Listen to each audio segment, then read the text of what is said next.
Upstate Voices, WCNY's presentation of works by Central New York's independent filmmakers.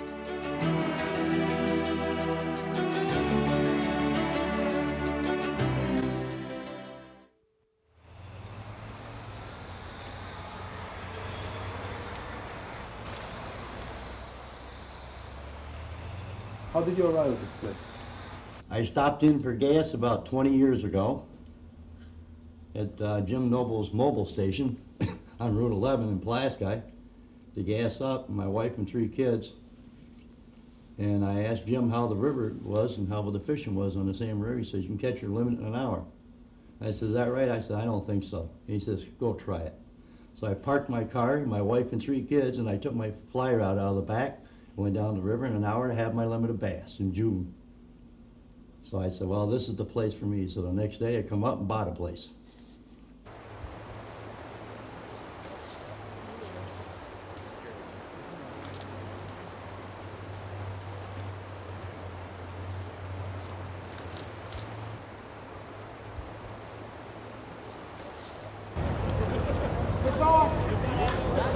This river is 13 miles that allow people to come up here and see one of the greatest spectacles on the face of this earth.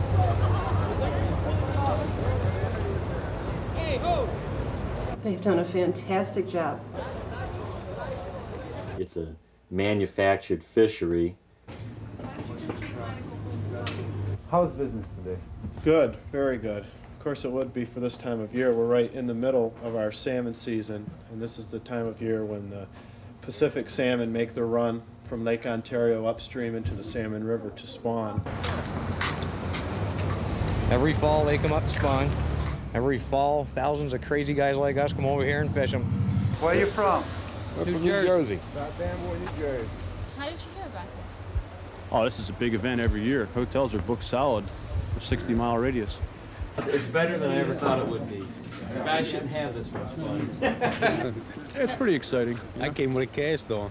Hey, he's got a cast on his foot. Why is it Pacific? Because the state of New York stocked the Pacific breed of salmon as an experiment back in the late 60s. There's a fish hatchery about 10 miles up the river, 12 miles. And these go up the fish hatchery and they take the milk out and they take the eggs out and they artificially inseminate them, spawn them, and they restock the river.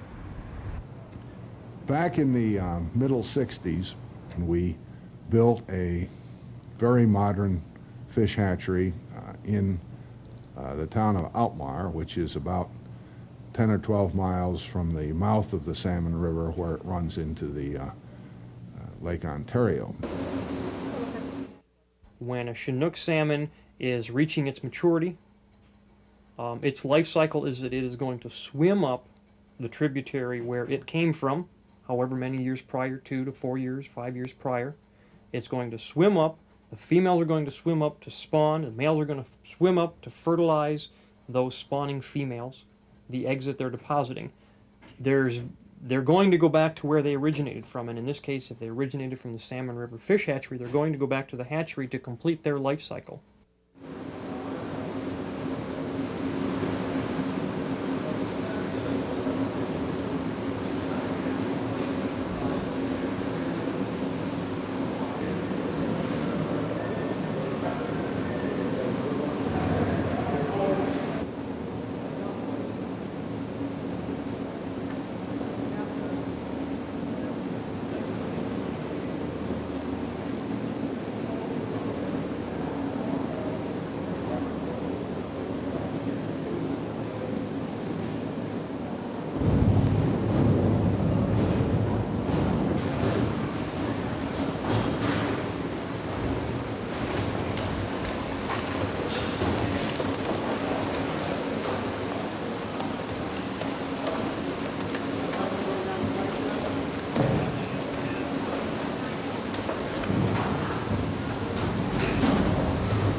The hatchery, by virtue of being able to supply product, has helped the Pulaski area and Oswego County's fishery grow phenomenally, and it's been only a few short years really when you talk about the 70s.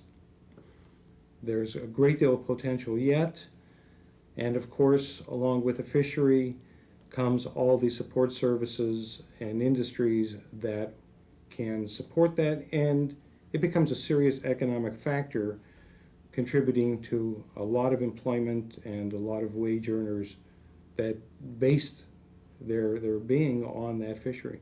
Would you agree that they did a good job in terms of creating good fishery on the Salmon River? They've done a fantastic job of creating a super fishery. When I was a kid growing up, you were lucky on a Saturday morning. If you looked out or went fishing on the river yourself, if you saw 6 people between Port Ontario and Alkmaar.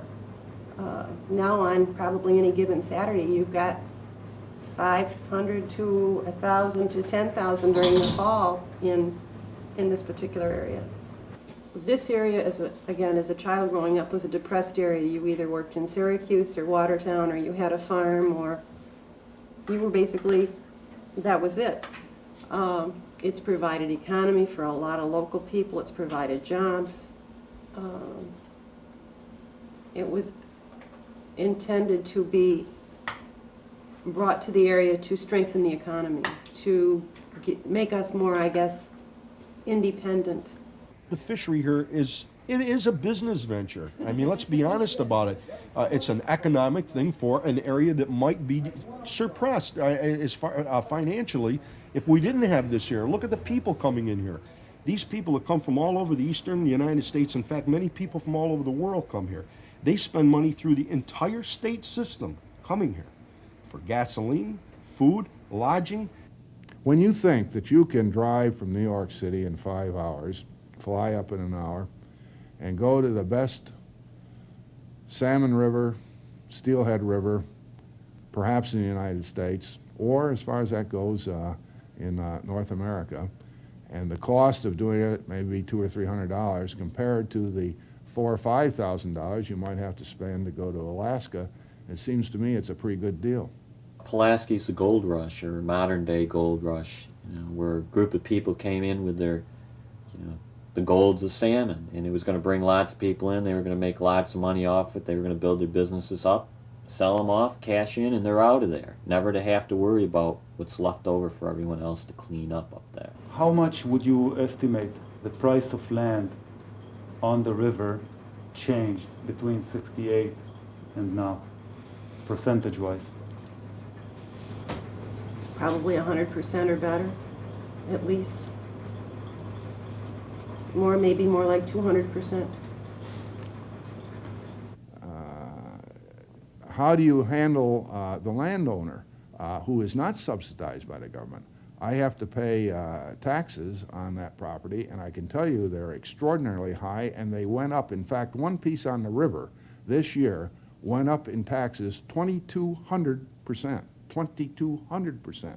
We have been very successful with our ed campaign, and we advertise not only locally and statewide, but some of our advertisement goes national.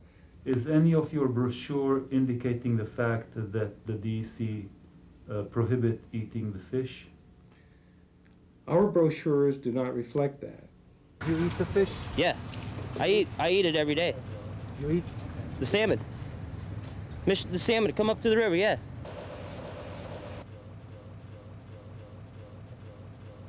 As a professional and working for the agency that says they should not eat any Chinook salmon, I have to tell them they should not eat any. What is this the position? That is a position by the Department of Health and the Department of Environmental Conservation that no Chinook salmon be eaten from Lake Ontario. And when the people buy their fishing license, they get a little book that's got the fishing regulations in it. And the inside of the front page, of the inside front cover, there's a list of all the waters in New York where there is known contaminant problems. Lake Ontario and its tributaries is on that list, and it says, among other things, eat no Chinook salmon. Most of the contaminants that you hear about in Lake Ontario salmon are carcinogens. They're an agent that may induce and cause cancer if ingested over a lifetime or a period of time. They really don't know what the long-term effects of the contaminant load in these fish are. Take, for instance, a young person like myself or my children. If they were to eat this and eat it in any amounts over long periods of time of their life, what these contaminants, which are basically carcinogenic, are going to have on their life. Granted, you could probably eat them every day of your life in small amounts and maybe nothing would happen. In my view, it's not so much a situation of this particular fish maybe being contaminated, but also of every other thing that's contaminated in our atmosphere and the water we drink and other things that we eat in our lifestyle that may accumulate together, and they don't really know how those things can react. Does it make sense to you that the state would supply us with quality fishing and wouldn't supply us with clean air? When it comes to politics and economics, nothing surprises me, particularly with this fishery.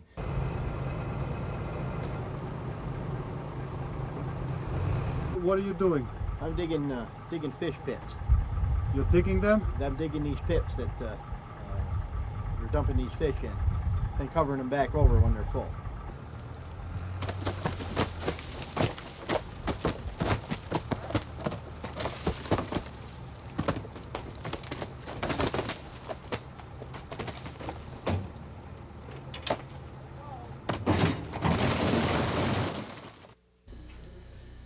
They dump the fish. They dump the fish like they dump the landfill. Why is that? The immediate reason, of course, is that they're not suitable for human food. And the other potential uses to which that amount of meat could be put to are compromised by the contaminant levels in those fishes.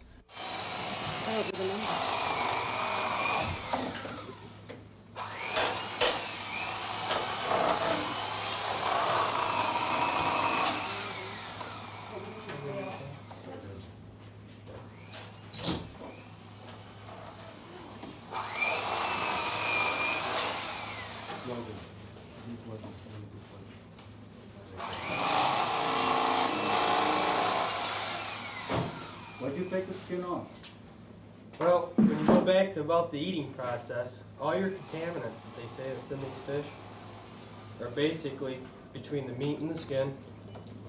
And right here, this part that I cut off, which is the belly fat. That is where all your fat and all your contaminants lay. We're charging the gentleman $2 a pound, and that will be the total cost of his smoking plus the $2.50 to fillet the fish. So it will cost him approximately $14 to have the fish smoked. We can't sell them. We do custom smoking, and we can't even trade fish, so everyone gets their own fish back.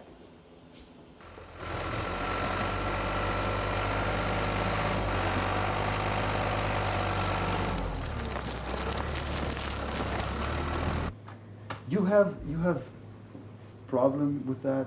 You feel aggravated by the fact that you're dependent on in terms of business. You're dependent on the quality of the fish. The quality of the fish also depends on how the fishermen take care of them. It's their choice of what they want. The recommendations are posted. Mm-hmm. They know the recommendations. And again, the comment being that there's probably more contaminants in a hot dog than there would be in a fish. I think you have to look at it from a sports fishing situation and not from a meat situation. And I think that's the intent of DEC. It's very important to recognize that our fishery is being promoted as trophy fishing and more. People, to the best of my knowledge, want to come to Oswego County to catch trophy fish, take them back, mount them, and enjoy them in that way. It should be an experience that they're marketing, and that's what many of them come around to, that they're marketing an experience of angling, of community, of well-being, of recreating, enjoying the resources that we have. But the product they leave with are the memories, the photographs, and the fish. If you take the fish out, you change your whole market sphere for that product.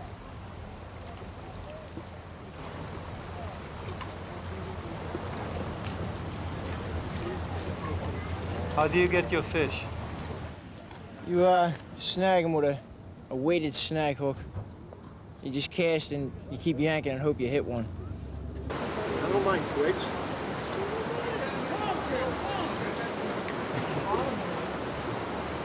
Plenty trees to catch, too.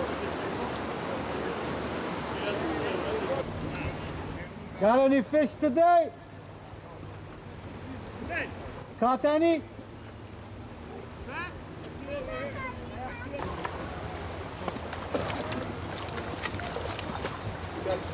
Is this fishing?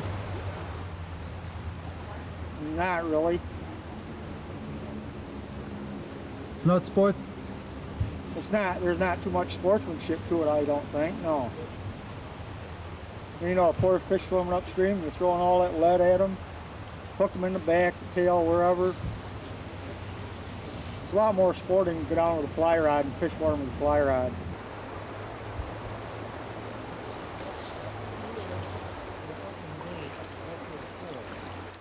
Fly fishing is based on the idea of imitating not only trouts but any fish's food with a lure that's tied directly onto the hook and can be made out of feathers or fur, some synthetic materials. Pacific salmon that come in here to spawn go off a feed. Why would the salmon hit on that? Most people feel it would be out of anger. When these fish come into this environment to spawn, they go off a feed forever. This does not mean that you can't aggravate a fish with a fly or a spoon or a spinner or an egg sac to pick something up if it's spawning on a red. But those are optimum conditions. This is not an optimum condition. When you get all these people, you're talking about pressure. People walking in the water, people with nets trying to net a fish. These fish don't react. I don't think the two are compatible. I think you're going to have fly fishing, you can't have snagging at the same place. We have the river divided into three sections legally. From the mouth to the Pineville Bridge, the great bulk of the river is reserved in regulation for angling only. From the Pineville Bridge to the Altmar Bridge, a distance of over 3 miles, it's for legal snatching. And from the Altmar Bridge to the dam, it is closed to any kind of fishing unless we post it open otherwise. And for the past couple of years, we've had a fly fishing only catch and release section in 1,200 feet of that, 1.2 miles approximately. They snag everywhere. Everywhere. When the fly fishing area is closed, they're in there at night snagging, taking the fish out that are there for people to fish for in a legitimate way the next day.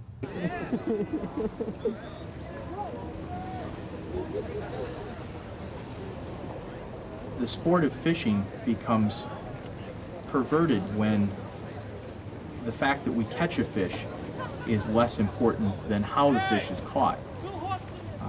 To snag fish or to catch fish by means other than angling, which would be defined as to catch a fish in the mouth in what we would call a sporting manner, I think is degrading not only to the fish but to the fisherman himself.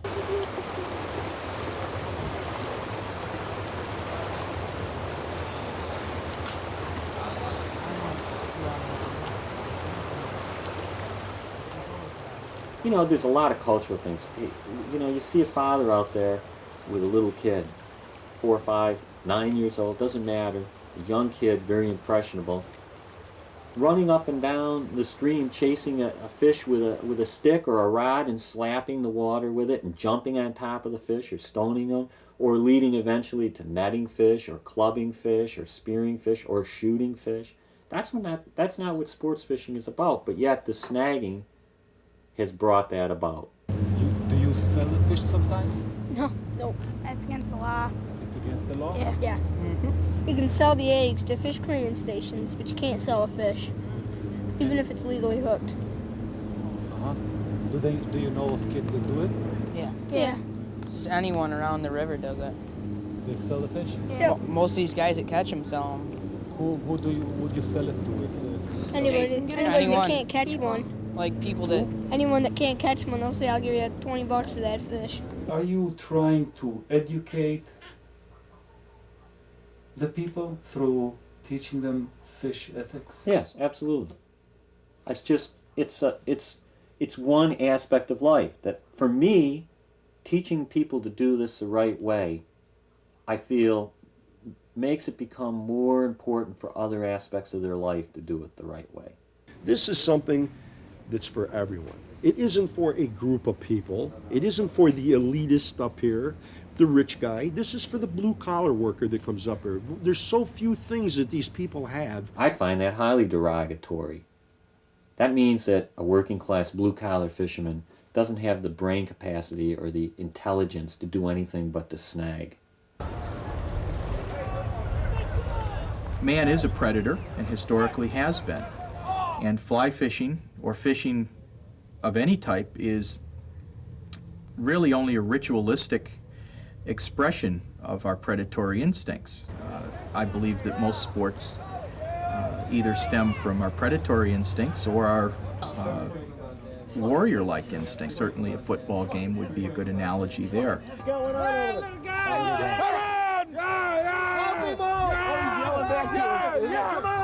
They're having fun with it. I've seen them, cheering, having a beer on the riverbank covered with a brown bag.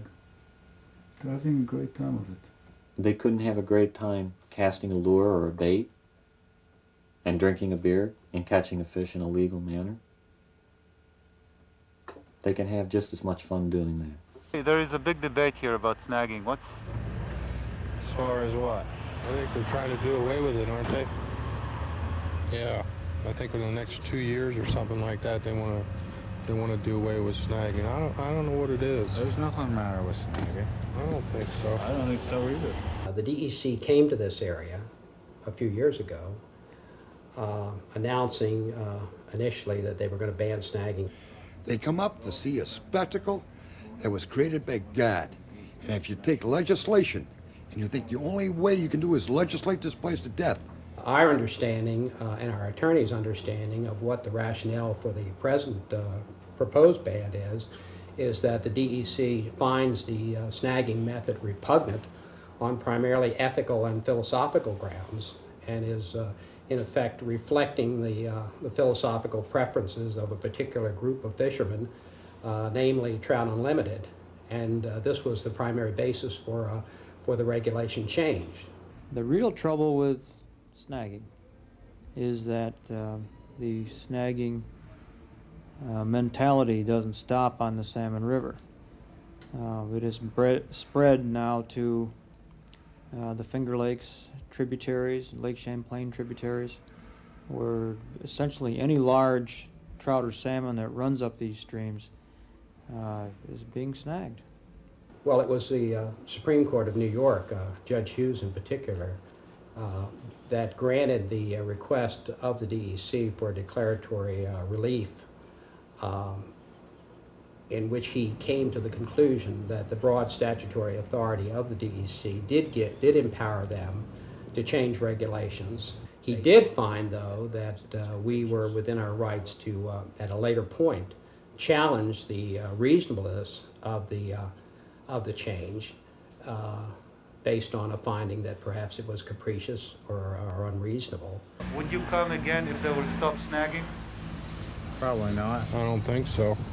I can tell you this much, 30 to 40% of my business for the year, I'll say 30%, is predicated on the people that come up here to snag. Okay? I can't afford to waste 30% of my business or throw it out the door. Maybe other people can, but I don't think so. We went from just a small refrigerator in the side yard to what we have today, and a staff of, at times, up to 20, 25 people. we have jobs at stake here. We have people's businesses at stake. If snagging is banned, and in 1994, and the McDonald's restaurant is impacted, as we think it will be, there are going to be people laid off. The Salmon River is simply stated a river of rising demands.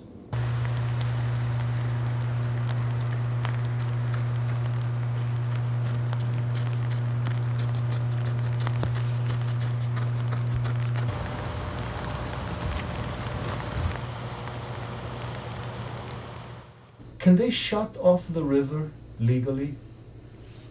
Yes. We would strive to make such water releases part of their license. Right now, as Mr. Cosgrove indicated to you, those releases, which totally changed the face of the Salmon River Pacific salmon fishery, are essentially voluntary. So how can we all get along? How can we all, well, how do human beings get along? How have human beings got along since time began? With a lot of problems. Sure, we can coexist. Get the whole community involved. Let the community be part of the program and part of the problem. They are part of the problem, let them be part of the program. My understanding is the State Department of Environmental Conservation will be running a series of public hearings to gain input from the communities, the anglers, businesses regarding the future of snagging and how the DEC should move its recommendations forward on the future use of snagging as an angling technique. Public hearings will be an opportunity for all sectors of the public, private and public sector, to come forward and give testimony and input on their understanding of their beliefs regarding snagging as an issue. What will be discussed there is snagging as a biological issue and snagging as a socioeconomic issue.